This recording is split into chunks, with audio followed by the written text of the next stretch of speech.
guys. Where's your notes? Come on. All right, guys. Welcome to Reflections with Joi-Zulema. And we have special guest Joan Carroll-Flowers with us today. She has been on our show several times. This is your third time? I believe so. I believe so. Our third time. I believe that's right. So, can you see me now? we could see you before. Okay. You don't need to scoot so close to me. Scoot over that way, son. All right. There we I'm go. out of frame. You're in there. Here. Sorry, we had a little bit of technical difficulties there, a little bit. So today we are talking about our part 2 of overcoming grief. Right.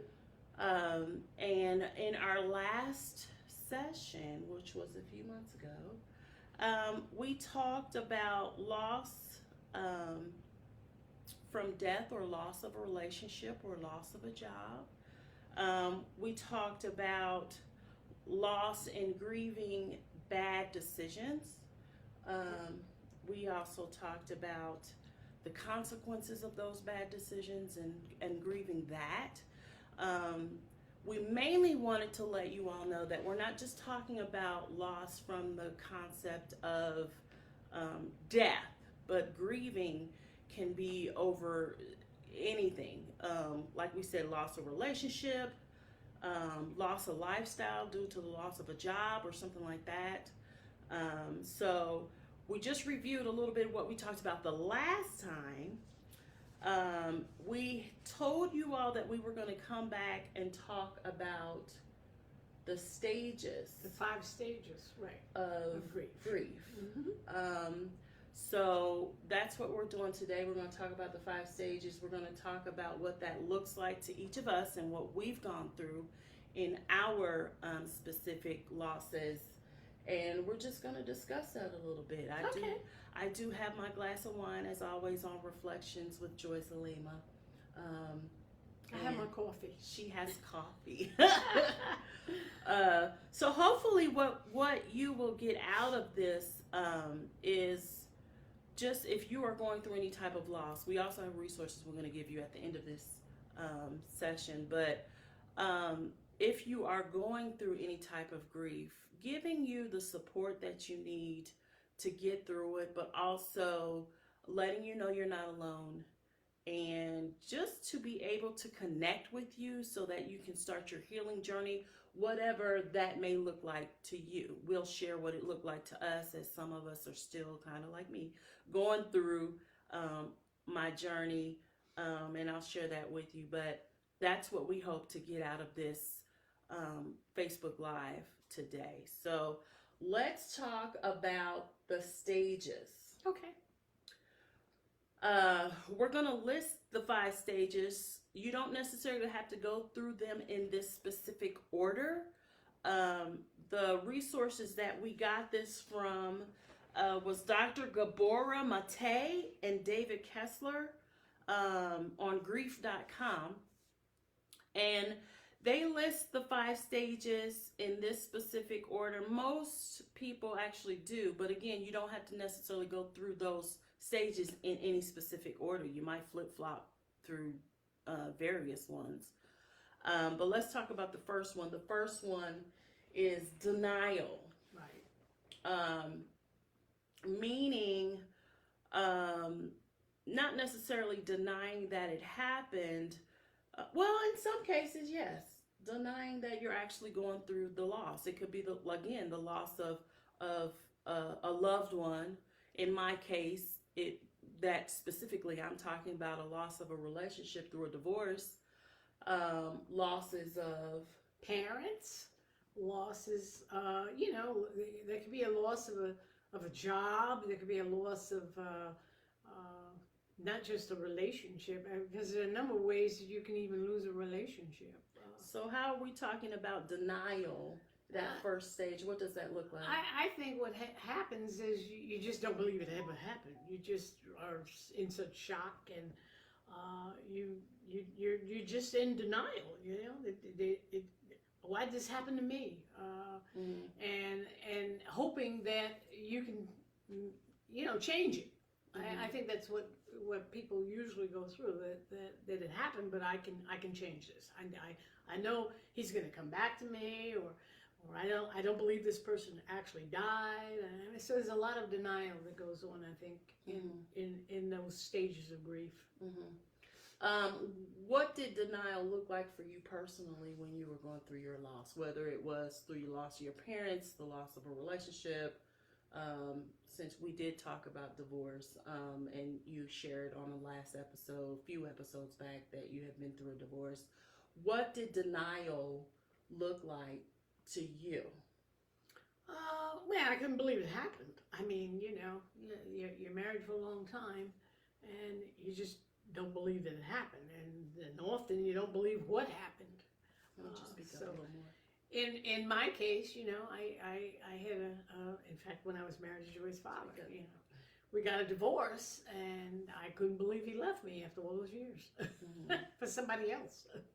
Right, so and I was in denial at first. Did you do anything specific, or when you say you were in denial, were you in denial from the fact that it wouldn't last, the separation wouldn't last, or was it, oh, he'll come back to me, or what did that denial look like? That's exactly, that's not going to last. He's going to come back. He's going to want me back, and then I realized after a period of time, when that particular stage of grief, I realized I didn't want him back. But anyway. Here, scoot over closer to me. Okay. For denial for me, looked like in the aspect of a loss through a divorce, we had been separated before, and we reconciled. So in my situation, it looked like to me that it would be again another reconciliation, and just waiting out the storm. He'll be back. He's going through his midlife, denying that he was in another relationship. He's just sowing his wild oats since we got married so young, that kind of a thing.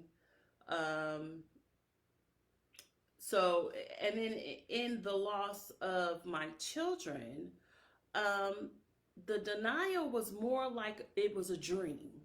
Not that it didn't happen, because there was a sense of reality there, but it was more like I'm going to wake up and this bad dream is going to be over.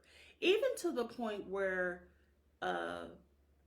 some of it was a blur when I was going through my miscarriages. It was like, even now, trying to remember the actual events of it actually happening was kind of like it was a big blur, like a dream.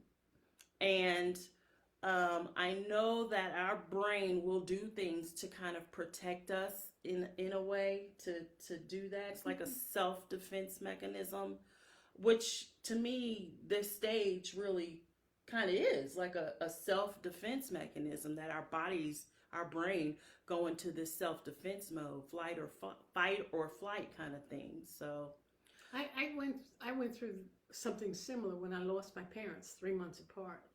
It was like a nightmare, losing your parents 3 months apart. And I was in that denial stage that, this really didn't happen to me, but it did, right? And so it was more like a nightmare than a dream. But but I remember going through something that was very similar when I lost my parents. The next stage that is discussed on grief.com is anger. And again, you don't have to necessarily go through these in this specific order. It's just the next one that most people list in this order. But anger, for me, I remember specifically in my last loss of my child, who had T17. She also had a hole in her heart. so she wasn't developing correctly, and we lost her in about my 6 month of pregnancy. Her heart stopped. They induced me. Then you have to go through the milk and the actual delivery, and it was very traumatic. And I remember having an outburst of anger when I got home, that I literally took a bat and beat the DVD player. Yeah. It was so much emotion. I didn't know what to do with it. And I felt like I needed to physically let it out.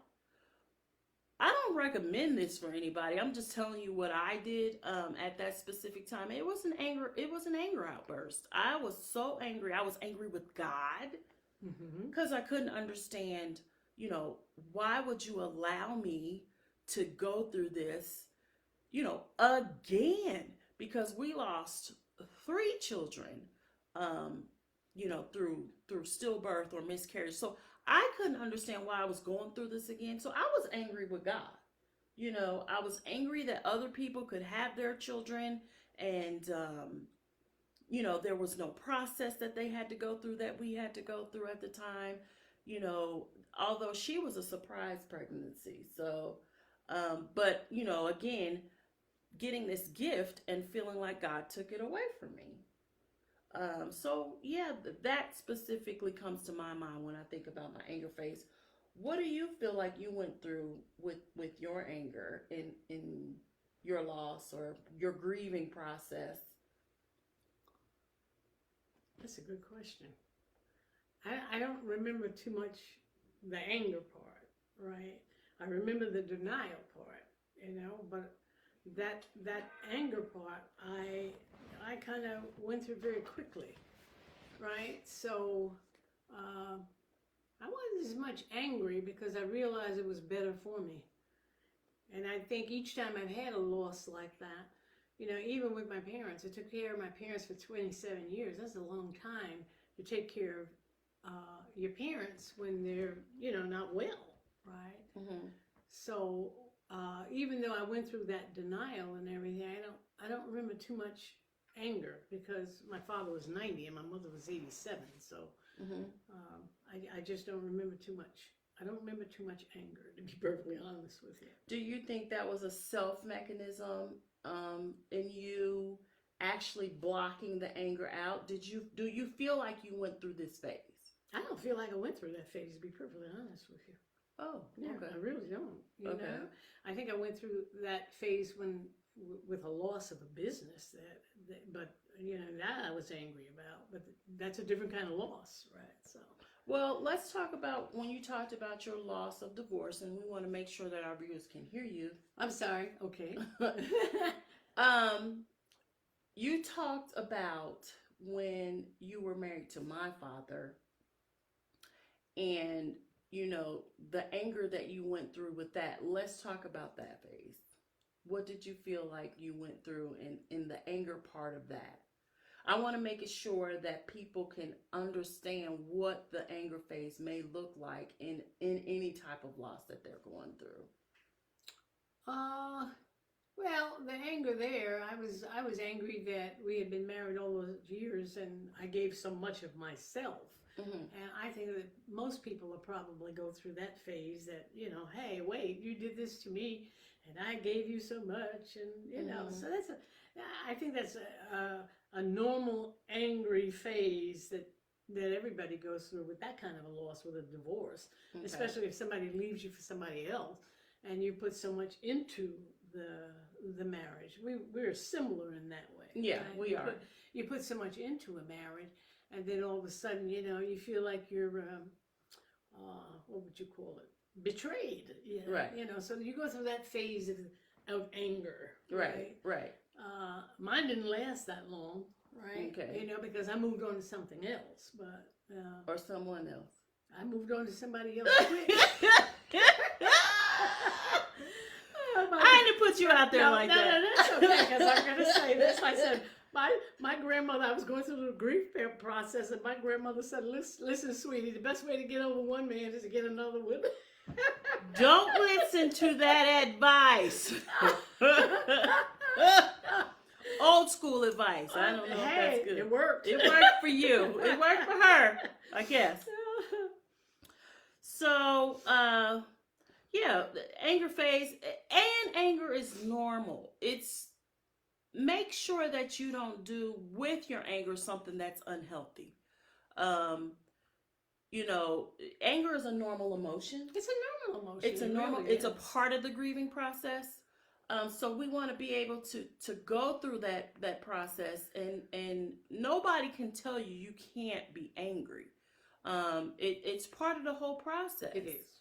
So, you know, you make sure that you embrace that emotion, but don't let that emotion control you, because that's when it can become kind of dangerous. It can become dangerous because right. a lot of women, when they're going through that process, they want to hurt the person. Right. And, you know, and I know of many instances where someone has either hurt that person or killed that person. In a situation where you're talking about divorce? Where they call it not just divorce, but in a relationship when the man might move on with somebody else, and the woman is so angry that she does something that is really, it's crazy. Right. And I have a situation going on in my family right now where that happens. Oh, okay. You know, that's a dangerous thing to do.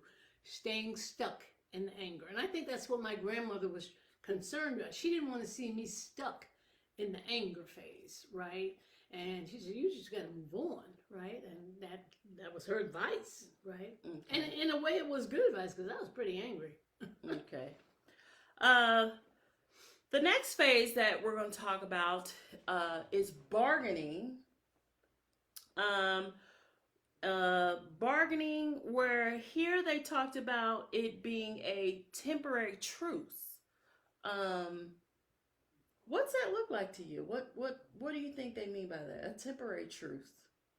Well, I think I know in my instance with your father, you know, I'm like, okay, I'm gonna get him back. I'm gonna get even with that lady, right? And you know, and I kept trying to keep him in a relationship, which was not healthy for me. You know, he's going back and forth between the two of us. You know, because I'm like, okay, you know, I can get him back, and you know, and here in my mind, when he wasn't really coming back, I wasn't realistic in that. Mm-hmm. But, you know, that's where the anger and the bargaining all comes together. And the grief, you know, all of those little things, denial and all that kind of overlaps. Mm-hmm. Because, you know, you figure in the gee whiz, I can fix this. And that's, you know, sometimes that's not reality. And sometimes it's not the best thing in the world for you either. Mm-hmm. In my case, it was not the best thing in the world for me, mm-hmm. right? You know? Yeah, bargaining, you know, when they say temporary truce, you kind of think of, you know, trying to fix it, which is what you just said. Trying to fix it. Trying to fix it, trying to make it right, trying to, in a scenario where someone else has passed away, we'll get back to that one, where it's like, God, why didn't you take me instead of the other person? That can be a bargaining in that situation. You know, for me, since we're talking about divorce, I was also in that situation where I wanted to bargain, where it was like I kind of held on to him. We were kind of still intimate while he was with somebody else, and, you know, negotiating in your mind where, well, you know, I still kind of got a piece of them, kind of a thing. Let me just say one thing too, because on the other side of that, you know, where it's a situation where the man has left and all, a lot of times it's the bargaining is, okay, I can have my cake and eat it too. Right. And it that's not healthy. That just, you mean, is not a healthy. From the other person's point of view? From the other person's point of view, or from the, you know, from the woman's point of view when the man left, you know, hey, I can have my cake and eat it too. Okay. Or, you know, from both perspectives, really, you know. Okay. And that's just not a healthy situation. No, you know? It isn't. So, right. Right. Another thing is, it talked about guilt with bargaining. Guilt is often the companion with bargaining. So, feeling like you did something wrong, or feeling like God is punishing me, or you know what did I do to make this situation happen? Could I have um, stopped someone from smoking if they died from cancer, or you know did I could I have stopped them from overdosing or drinking too much, um, or you know Or leaving. or leaving? In my case, Right. was I not woman enough? What did I do What did wrong I do wrong? Right. that he's gone on to someone else? So things of that nature. What does that look like for you? What, the guilt? Yeah, if you had any, if you went through that. Oh, I went through that because I had, when we first got married, I was a size 7. When he left, I was a size 20. So I really, No, went I through think that. you went the other way around. When you were a What? size 20 when you were with him, and then you went No, down to a no. size When we 7. got married, I was a size 7.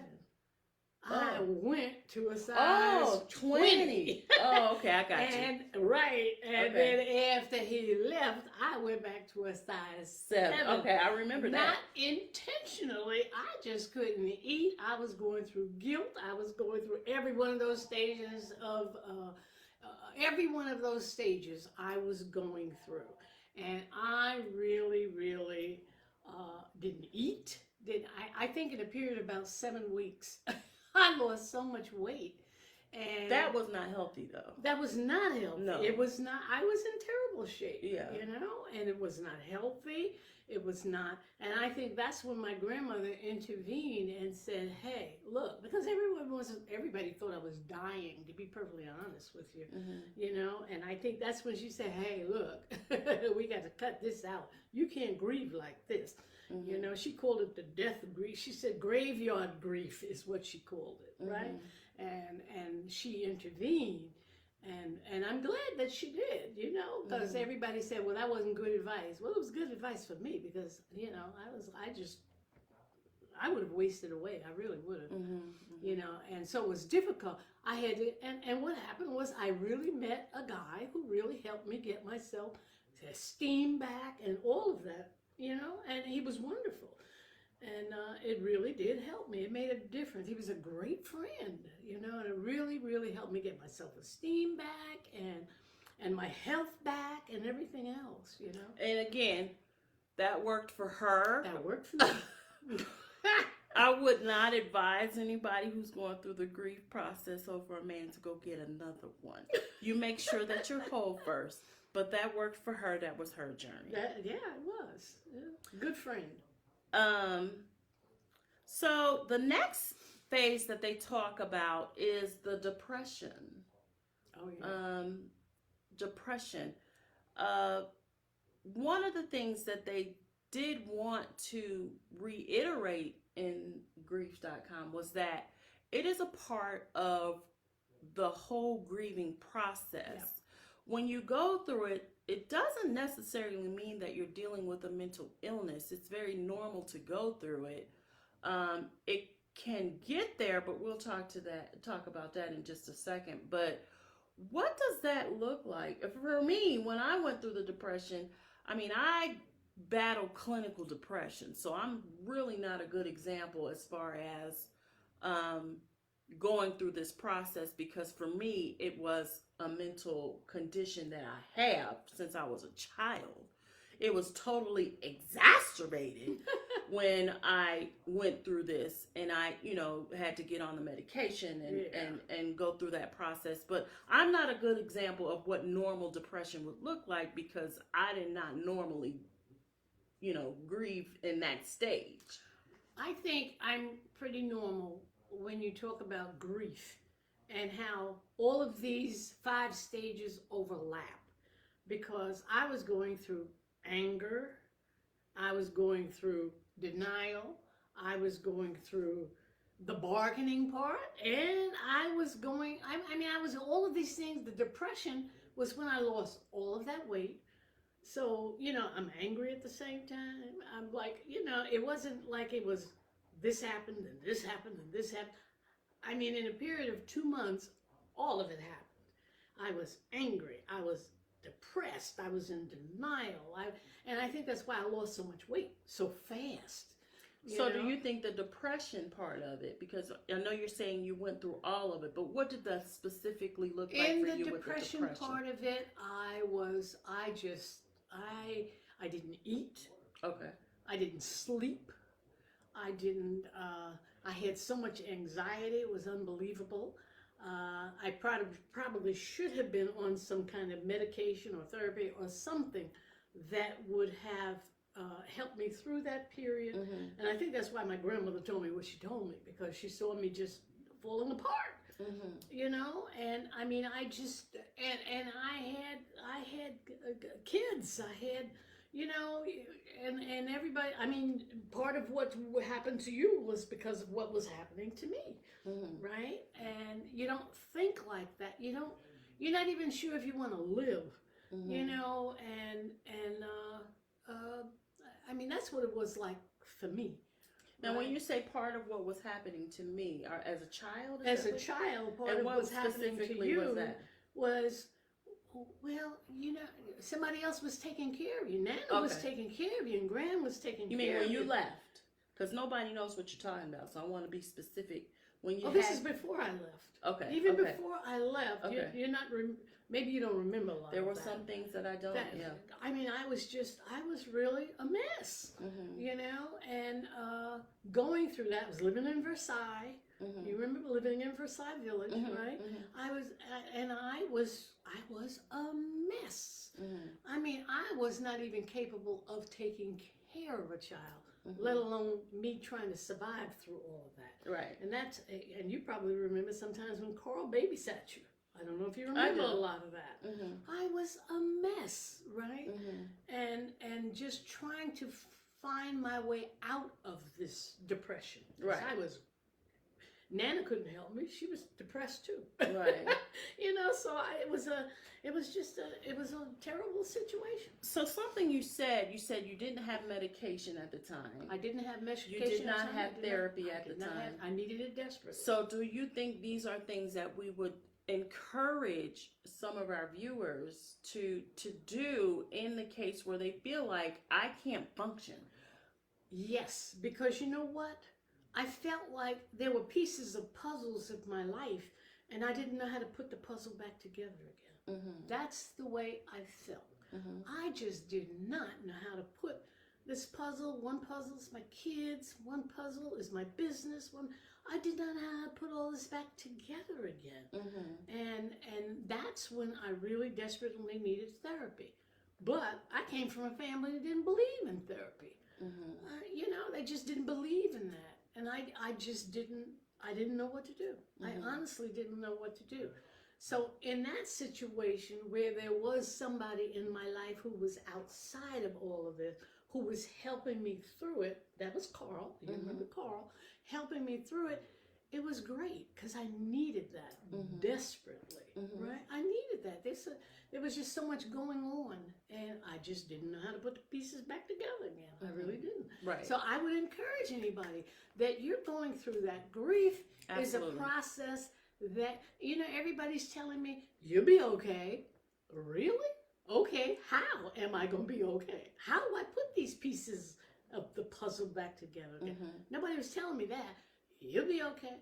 Trust in God. Well, I trusted in God, but God tells you you're supposed to help yourself too, right? So, I mean, all of that was happening to me at one time, and not having an income because I lost my business, not knowing how was I going to survive? And just to review, this was all in the divorce that you were going through at the time? This was all in the divorce that I was going through, where I lost my business, I lost my husband. I was just totally, that's a long time. You've been married to somebody a long time, and then all of a sudden you don't have a home, you don't have a job, and you're like, oh my God, everything is like gone. Right. And how do you put these pieces back together again? Now, again, that depression for me looked a whole lot different because it was so intense because I battled clinical depression. So, my depression was very, very exaggerated and over the top. And, I had to have medication because I just needed to be more stable. But, there were hospital visits when I lost my children. Now, when I got divorced, I mean, there was no hospital visit. There was no, I was depressed, but I was determined not to let myself go there Right. over that. Right. Yeah. Right. So, that was a little bit different, but with the loss of my children, because, there was I knew that they were not coming back. Their existence was no longer forever. You know what I mean? On this side of earth. So it was so permanent, and I just couldn't imagine. And we wanted children because I was married at the time so bad, that it was like a dream that was given and then it was gone. So yes, I had the crying, I had the not eating, the not sleeping. If you see those signs within yourself, and you're stuck there where you're doing it for a significant amount of time, whatever that may mean, because we can't put a time limit on it. Can't put a time limit on it. But if you think it's a problem, you definitely need to go seek somebody, and we encourage you to do that. So, well, I think the difference between you and I too is when I got divorced and he and I split up, I was totally abandoned. Right? I mean, I had no support from anybody. I was just out there all of a sudden on my own trying to figure everything out. And because of what happened to you, he did try to support you in the separation. You know what I'm saying? I'm talking about Rodney. No. Oh, okay. Right. That you got an apartment, you got there was some support there. I disagree. Okay. I mean, that was just from my perspective, right? Mm-hmm. You weren't like, kicked out, Well, since it happened to me, I totally disagree with that. Okay. So the next phase that they talk about in the grief process is acceptance, which on their list is the final process, or excuse me, the final stage of the process. And in acceptance, again, none of these stages are in this specific order. Some days you may feel like, I've accepted that it's happened, there's nothing I can do about it, and then go right back into denial 2 hours later.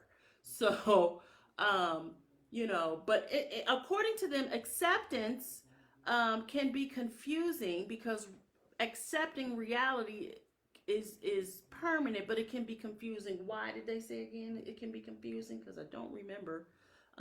But I did note that it says acceptance can be confusing. It can be very confusing because you're accepting it on one hand, but on the other hand, you're not. Okay. It's not. It takes a while for that acceptance to become permanent, right?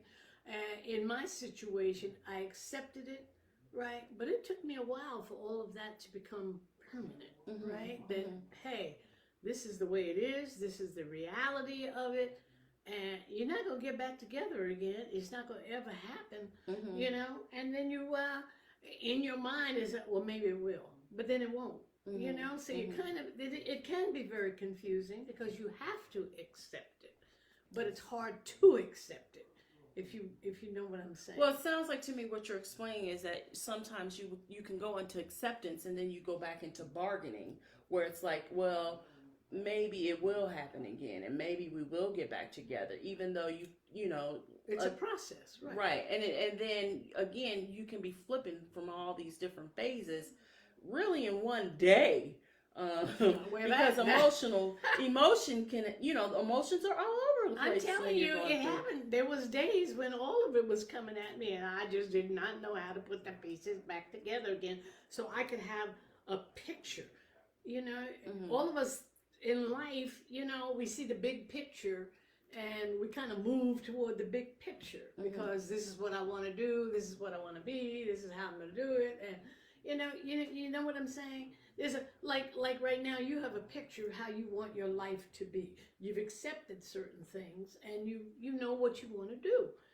And if you can't, a lot of times you need help to get that picture and that puzzle in your mind. Where do I go from here?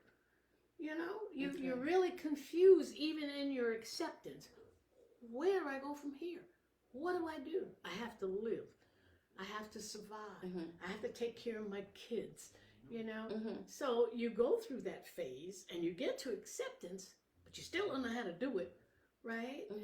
And I relied on my faith. I felt that God was going to, you know, God is going to take care of me. He's going to give me some direction on what to do and where to go and, you know.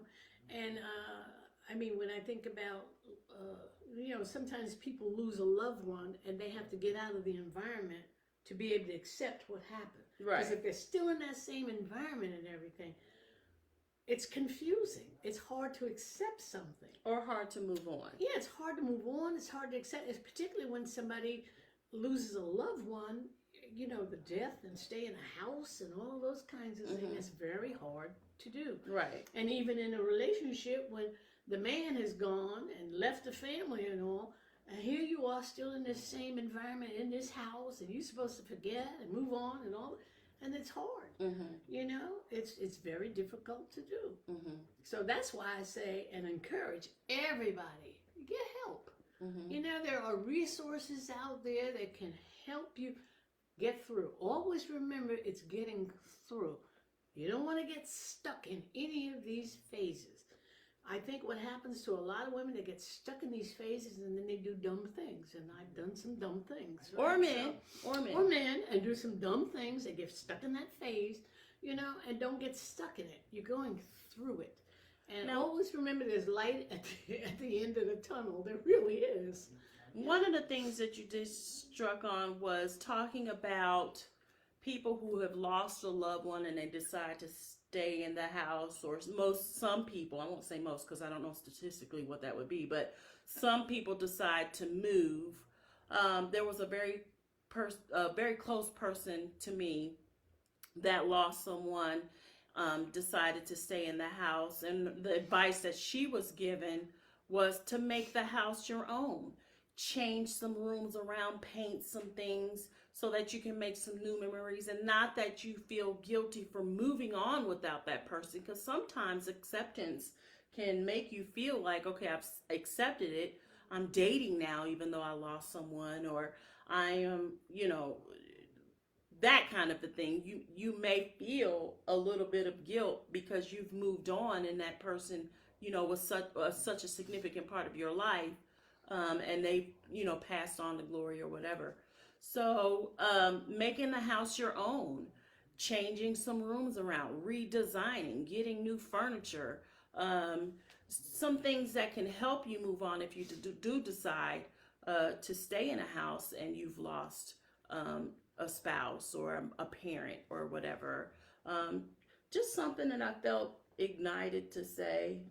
Don't know if anybody's going through something. Right? You know, some people have to get out of the environment, and some people, whatever works. That's the best thing to say. Because some people can't afford it. I mean, Some we did people talk can't about, afford it. That's you know, correct. Yeah. Especially older people. Older people can lose their spouse and find themselves in a financial disaster because that income is gone.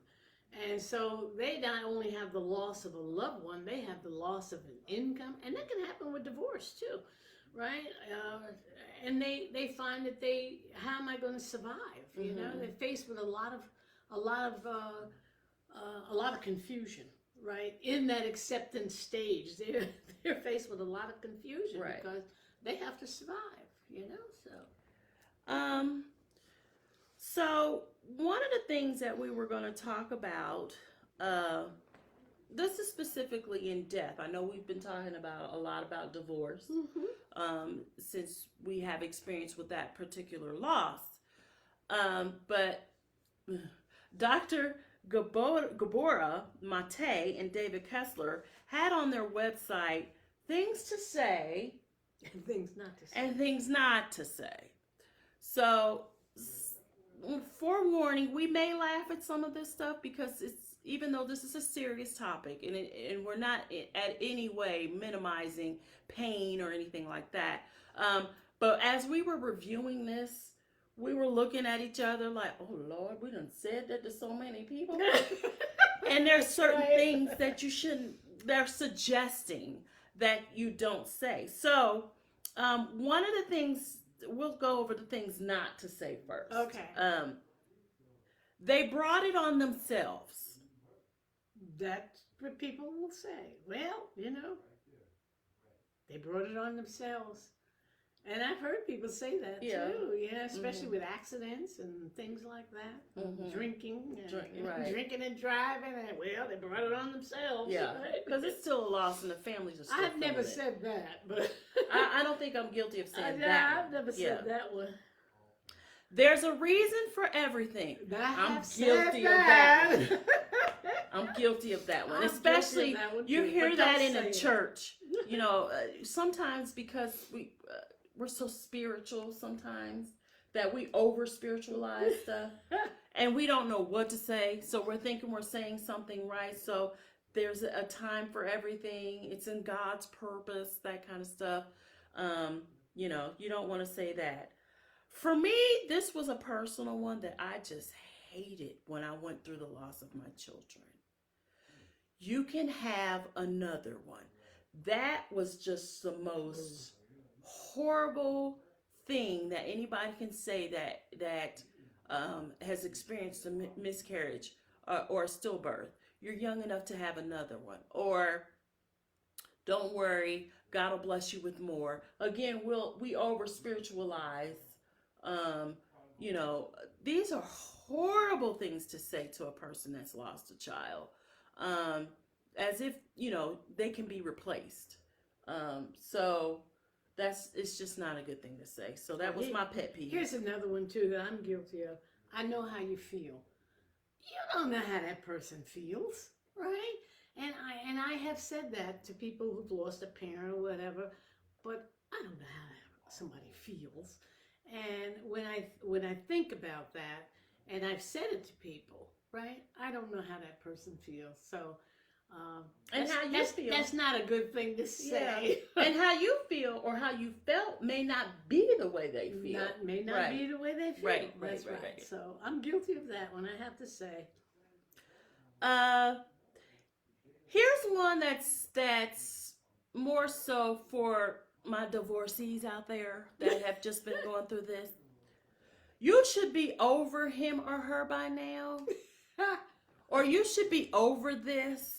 I mean, how can somebody tell you how long to grieve or how long, it's going to take you for your process? People are different. So what may take them so long or not so long necessarily doesn't apply to you. So that's a pet peeve of mine too. In reference to my grandparents, they lived a long life. They lived a long life. Right. And I've said it to people and I've had it said to me. And that's not a good thing to say. And say why? Because you've lost that person. I don't care if they were 60 or 90, you've lost that person. So they're gone. I mean, and I don't care if they were 90 years old or 100 years old or 80 years old or whatever. Even though they've lived a long life, they're still gone. It wasn't long enough for me. If it's somebody that is a loved one of mine, I don't care. Nana, my grandmother, her mom, was 87. 87. He was 90. It wasn't long enough for me. She was my confidant. She had a long life. But again. And she grieved her too. It wasn't long enough for me. I needed her around, for some things. So, Um, So what should you say? okay, good. Let's go to what Yeah. you should say. Some of the things that you should say we had on here, I know how you feel. What you should say is what they're suggesting. I don't know how you feel. How can I help? Mm-hmm. I really don't know how you feel. I want to help. Mm-hmm. I'm just a phone call away. Right. Uh, Here they talked about sometimes you don't need to say anything, just a hug. Just a hug. I think it's important to let people know that you're there if they need you, right? And yeah, and sometimes it's just a matter of a hug. Let them know you love them. Give them a hug, you know. If they're welcome to that, some people don't want to be bothered at all. And I'm here for you. Those were just a couple that we notated. I'm here for you. Letting them know they're supported. Sometimes just having that feeling of the comfort of someone there is comforting enough. Yeah, just knowing there's somebody you can talk to, you know. Let people know that, you know, I'm here for you. It's that simple. I'm here for you. Some of the things that we were going to talk about in the last few minutes of our session, the domino effect of grief. We did touch on how if you lose a loved one, how not only, and whether it's through death or divorce, Or you've lost an income. In divorce, if it's not in your agreement, you've lost insurance. You may have to move out of your house. So now not only have you lost someone, you've lost a lifestyle and what you're used to. So grieving that even is a process. Well, that's what happened to me. I couldn't put the puzzles. I mean, all of a sudden the puzzle was shattered in a day. Right. And all the pieces all over the place. And I'm not sure how to put Humpty Dumpty back together again. Right. You know? Right. Right. My income, my business, everything. Right. My home, everything. Right. And then I'm like, I got kids. What am I going to do? Mm-hmm. And you almost panic. You really do. Mm-hmm. And that's the time when you really, really have to stop, take a deep breath, and get some help. I did not get the help. Now, the advice my grandmother gave, it did work, but it wasn't the best advice, as you said. Right. But it did work, right? Because that's what she did. One of the resources I'm going to give you at the end is an online resource for getting some help. Some people have insurance challenges. They don't know how they can pay for it. So I'm going to give you a free resource where you can go and get some help. I did give that on the last one. The last thing I want to touch on is grief and your health. That's a good one. We talked about... my health. Yeah, we talked about not eating, not sleeping. Mm-hmm. These are signs that you want to pay attention to because she talked about herself losing weight, and she did it so fast that people began to think that she was actually sick. They thought I was dying.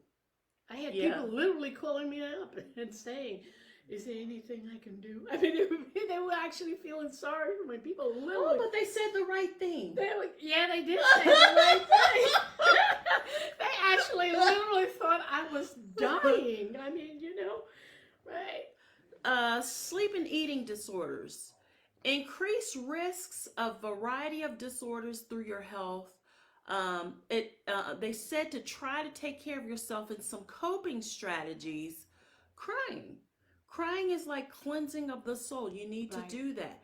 Again, it can be a thin line because when you're going through the depression, how is that crying? I mean, how long are you doing it? I don't know. That's a good question. Before you begin to think, okay, I might be stuck in depression. I don't know. You probably need to talk to a professional about that. But crying is a cleansing process. It is something that you need to do to get through to the next phase. It is a release physically of your loss and your grief that you're going through. I know when I was going through the grief of my children that I lost, even my divorce, sometimes just I need a good cry. And I'm going to go ahead and embrace this moment. Go ahead and cry. And then there are times where it's like, okay, I got it out. You know what I mean? Well, it's like a release. Now, I cried too much, to be perfectly honest with you. You think you cried too much? Oh, yeah, I was stuck in crying. Okay. And what makes you say that? Because I was stuck in crying. I wasn't eating, I wasn't sleeping, I wasn't doing anything but crying. Yeah. I mean, I just couldn't turn it. It was like a faucet. I couldn't turn it off. Uh-huh. And that was part of the problem too, because then I couldn't think. But when do you think it's too much? That was too much. Okay. When you are feeling so incredibly sorry for yourself that you can't take care of your kids, that you can't function. You can't function. Okay. That's too much. Okay. I couldn't eat. I couldn't sleep. All I did was cry. Okay. Right? Mm-hmm. And I don't know if you remember all of this. Mm-hmm. That's all I could do. That's probably one of the things you forgot. I could not stop crying. Period. Right? Which was that at that point I needed help. When you can't stop crying. You're not eating, you're not sleeping, you're not working, you're not doing anything, you're not functioning. All you're doing is crying. Okay, so in At this time, you know you're stuck. In this aspect, we're saying you should cry, but it's don't okay cry to too cry, much. But don't cry to the point where you can't function. To the point where and if you know you're not functioning and all you're doing is crying, get help. Okay. Get help. Okay. Right? See, I can look back now and see all the time that I needed help, and I wasn't getting it. You know. So how'd you get through it?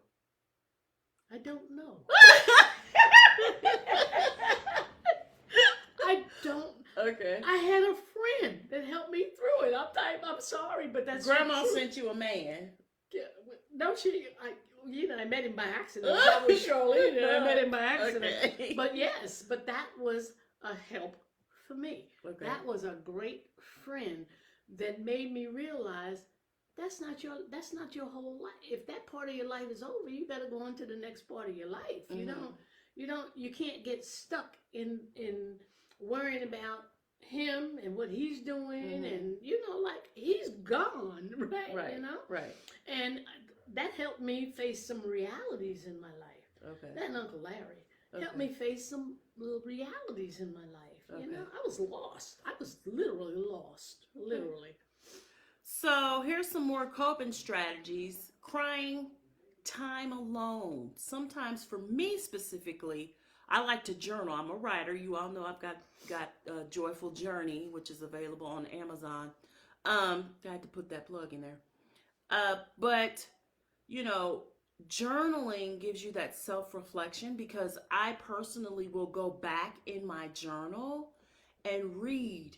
And when I reflect, wow, you have come a long way. Or, wow, you've been going through the same thing for years. So I know when I first got out of the marriage, I was looking back and I'm like, oh my God, I was complaining about the same thing. Nothing was changing. But after I've got some therapy when I was going through my divorce and look back as to where I was a year ago from present day, a lot of growth. So journaling helps, and that's good a long time. I just want to say this one thing. I had to learn to be alone. I had never been alone. That's good. I really had to learn how to be alone and how to enjoy being alone. Because a lot of times when that separation happens, you hate being alone. And I had to learn how to enjoy my time and my space being alone. Okay. Physical activity. Taking a walk. I'm a walker. I walk every day. This is how some of y'all know I've gone on my weight loss journey. I kind of maintain that. But I walk every day. I do have a dog, but I walk outside of my dog. I will take brisk walks, especially in the summer, fall, spring, because it's release. It's a stress reliever.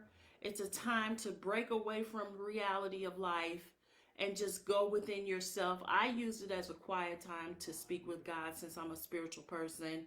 But some people like to jog. I have a friend that loves to jog, and she gets on that treadmill and she is gone. So that is another way. Some people weight lift. Some people do other physical activity. I don't know. You have any other suggestions of physical Oh, I'll tell activity? you what I did. I joined a ski club. Never skied in my life and had a ball. Oh. It really actually changed. That was the I period ain't I was never going met black skiers. I ain't even know we Carl taught ski. me how to ski. Oh, okay. I joined a ski club with this friend I met, Uh-huh. and I had never been on skis in my life. Uh-huh. And that was very good for me. Okay. Because it helped me to kind of focus on something different, learn Okay. something new, and enjoy something, Right. and be with people. Okay. That was a way to be with people too, because I didn't like being alone.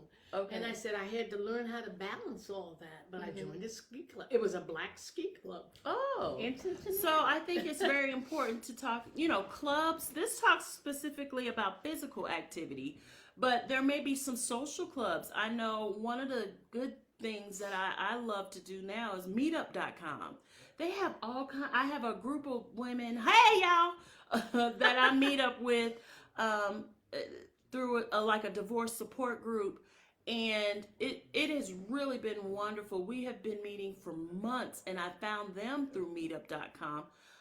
They have all kind of clubs and things. They have walking clubs, all kind of stuff on meetup.com. So meetup.com. So I suggest that if you haven't heard of it. And there are black ski clubs all over the country. Yeah, if y'all like the A cold, lot that ain't of me. fun. But if you like skiing or you like cold, yeah. Do you know the Well, they name of have- that? What, the black ski? No, Yeah. you can look it up, just black ski clubs, and you can find where there's one in your Because it was in area. Cincinnati, right? Yeah, it was in Cincinnati, but they are all over the country. Okay. Right? Okay. And then bowling clubs, too. I like to bowl. I started bowling. Yeah, that's a good physical Yeah, activity. I started doing things where I could meet people, and that was fun. Book Right. clubs are great too. Mhm. Pampering yourself. I did this a couple times. I did some photo shoots. Adam Delane, he the baddest photographer out there. Hi, Adam. And I hope I said your last name right. But I did a couple photo shoots. I'm going to do some now. So I'll be calling you, Adam, about since I've lost 40 something pounds. But pampering yourself, doing some things, massages. Some people can't afford those type of things. So, maybe doing something different with your hair. I'm a wig girl. Y'all know I love wigs. So getting a new wig, or, going to get your nails done, getting your feet done. Some people can't afford that. Some people like going to the Goodwill, picking up an outfit or whatever. Whatever your budget can do. And if that's your time to pamper yourself, take that time. So the last one is a support system. So for me, it was definitely my mother, my sister, my best friend, Shonda. Love you, Shonda. Hey, girl. The divorce support group. I'm not going to name them because I don't know how they would feel about me calling out their names like that. But, church, my therapist, getting a support system to help you get through that challenging time. Because at that time, in that moment, it's about you now. It's about getting you together. It's about how to grieve healthily, but it's also about, not just grieving healthily, but being a better you for the people that may be around you, your kids, your family, you should grieve, but doing it healthily. Mm-hmm. Because if you get stuck and then you're finding yourself years and years, you're missing out on other things in life and moving on. So it's very important to do these things. Here's a resource for you. www.griefshare.org. It's a free resource. They have support groups. I do believe there are one-on-one sessions that I think you may pay for, but I'm not quite sure. So look that up when you get online. But the support groups are free.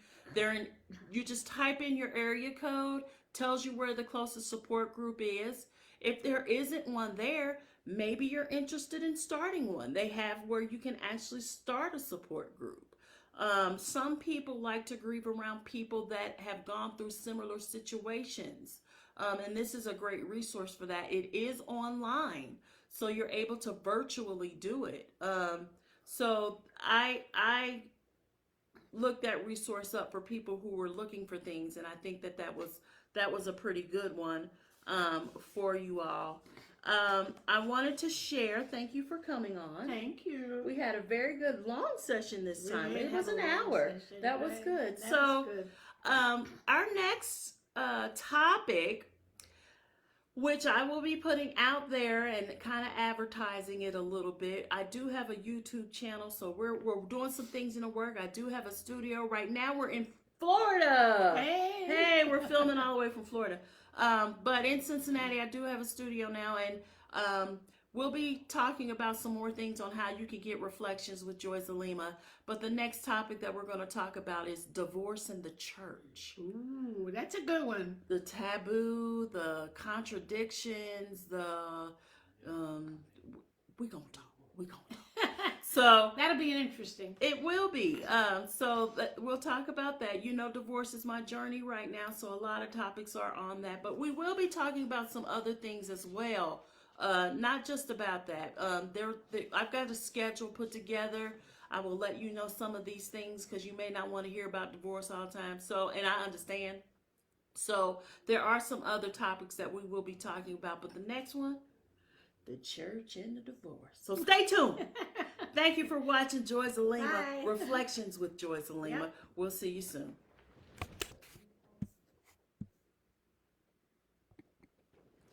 Okay. That was good. Are we still on?